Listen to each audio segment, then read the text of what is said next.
Hello everybody, I am Anshu Srivastava.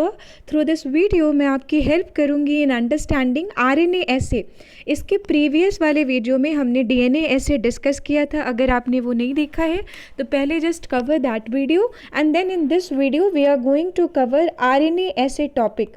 Now RNA assay होता क्या है? RNA assay is actually the detection of amount of RNA in the infected person. ठीक है, अगर कोई वायरस इन्फेक्टेड पर्सन, कोई वायरस ने किसी पर्सन को इन्फेक्ट किया तो उस वायरस का कितना आरएनए जो है उस इन पर्सन में चला गया, या कितना आरएनए, कितना अमाउंट ऑफ आरएनए प्रेजेंट है, वो हम डिटेक्शन करेंगे। मेथड क्या होता है और क्या स्टेप्स है, that we will be discussing and that हम लिख कैसे सकते हैं अपने यूनिवर्सिटी पेपर्स में, वो भी जानेंगे। तो आई एम श्योर ये वीडियो आपको काफ़ी हेल्प करेगा in writing your university papers.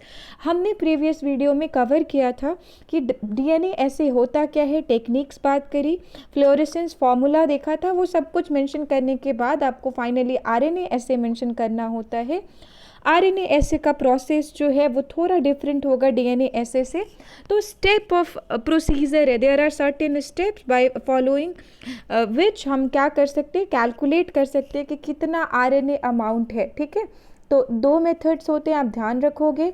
There can be cDNA amplification method and there can be branch DNA assay method, यानी कि RNA ऐसे कर रहे हैं by branching DNA बेसिकली। तो अगर हम बात करें RNA ऐसे की तो उसको भी स्पेक्ट्रोस्कोपी से किया जा सकता है, फ्लोरोमेट्रिक से किया जा सकता है, जैसे हम DNA में बात कर रहे थे। यहाँ RNA में देखेंगे कि अगर एम्प्लीफिकेशन मेथड हम फॉलो करते हैं, देखो कभी भी एम्प्लीफिकेशन मेथड करना है यानी कि आपको क्या करना है, RNA का अमाउंट पता करना है। तो जो आरएनए है वायरस का, उसको सबसे पहले तो एक्सट्रैक्ट करना पड़ेगा, that has to be extracted, उसको निकालना होगा। और ये एम्प्लीफिकेशन मेथड है तो उसको एम्प्लीफाई करके, सिंथेसाइज करके पता किया जाता है क्वांटिटी का कि कितना अमाउंट जो है वो प्रेजेंट है। ठीक है, तो सबसे पहले तो निकालना पड़ेगा, निकालने के बाद एम्प्लीफिकेशन मतलब उसको प्रॉपरली सिंथेसाइज करना पड़ेगा। सिंथेसाइज करने के लिए जो रिएक्शन करनी होती है that is polymerase chain reaction. आप जानते ही हो पॉलीमरेज चेन रिएक्शन हम काफ़ी बार पढ़ते आए हैं कि it is a kind of reaction जो सिंथेसिस रिएक्शन होता है, चेन बनाएगा, राइट। और चेन बनाने के बाद इसकी कैप्चरिंग की जाएगी। बेसिकली कैप्चरिंग कभी भी क्या होता है, रिकॉम्बिनेंट का कैप्चरिंग किया जाएगा, फाइनली उसको न्यूट्रलाइज किया जाता है। न्यूट्रलाइज क्यों किया जाता है? ताकि जो सेकेंड स्ट्रेन है उसकी रिमूवल हो सके।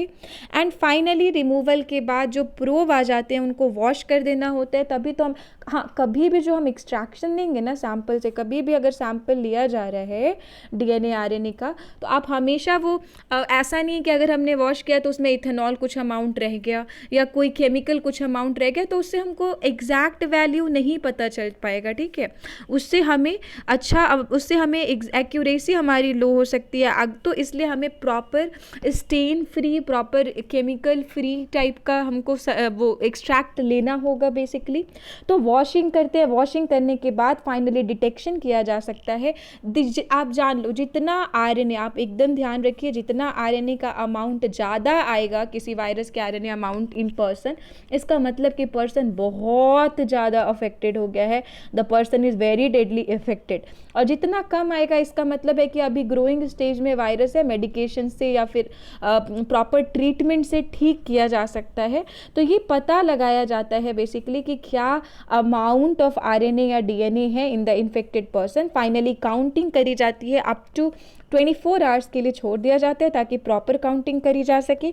cDNA को की अमाउंट को डिटर्मिन करके फाइनली इंटेंसिटी से हम क्या कर सकते हैं, मेजर कर सकते हैं। ठीक है, तो जो ल्यूमिनिसेंस का इंटेंसिटी क्या है, उसी इंटेंसिटी पे आरएनए का कॉन्सेंट्रेशन भी डिपेंड करेगा।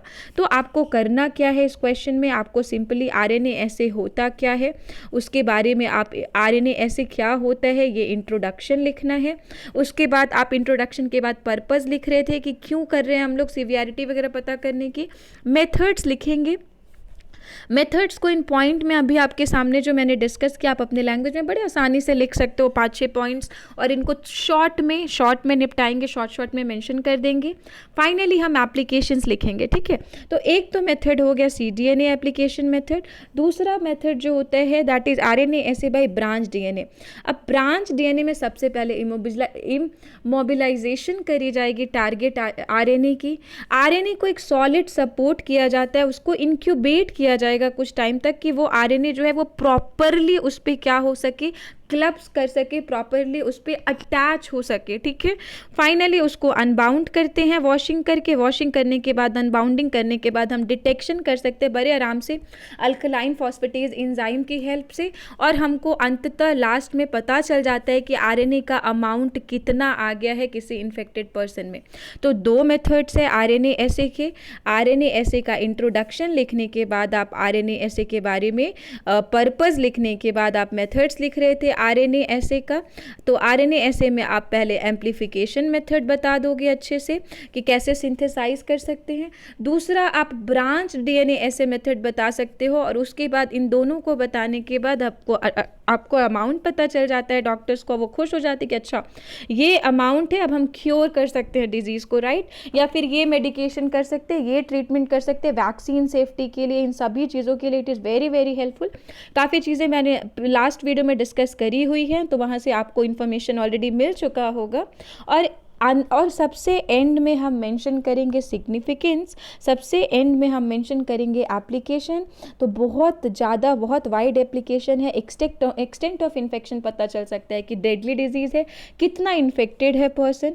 कभी भी थेराप्यूटिक स्ट्रैटेजी, मतलब अगर DNA का अमाउंट कम है तो डॉक्टर क्या करेगा, बेसिकली उसी के अकॉर्डिंग मेडिसिन प्रोवाइड करेगा। अगर वो वाइड स्टेज में चला गया है, अगर वो क्रॉनिक स्टेज में चला गया, तो उसके अकॉर्डिंग थेरेपी करी जाएगी, राइट।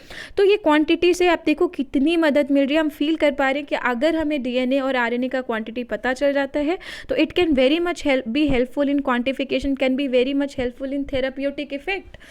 इस आप क्योर करने में काफ़ी आसान होगा।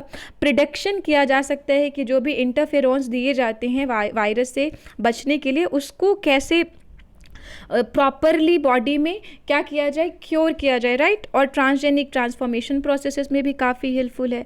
सिमिलरली RNA की बात करेंगे, वायरोलॉजी हम मॉनिटर कर सकते हैं। कोई वायरस ऐसे होता है ना कि वायरस कोई, अगर आपके पास GPS है और आपने अपना GPS किसी के साथ शेयर किया हुआ है व्हाट्सएप का, राइट, तो वो इंसान आपको डिटेक्ट कर सकता है आप कहाँ कहाँ गए। तो वैसे अगर RNA ऐसे आपने पता कर लिया, तो ये जो RNA इन्फेक्ट किया था किसी पर्सन को, उसको हम मॉनिटर कर सकते हैं कि कितना मल्टीप्लाई कर चुका है, कितना अमाउंट बढ़ चुका है, कितनी चीज़ें वहाँ पे बढ़ गई हैं, राइट। तो रूटीनली मेडिकल क्लिनिकल ट्रायल्स में भी काफ़ी ज़्यादा हेल्पफुल है, क्योंकि उसके बेसिस पे फिर ट्रीटमेंट प्रोसीजर्स फॉलो किए जाते हैं, और बेसिकली स्ट्रेंथ और प्रोमोटर भी प्रोवाइड करेगा। तो ये सारे इसके एप्लीकेशंस हो गए। DNA RNA बहुत, DNA एंड RNA ऐसे बहुत आसान टॉपिक है।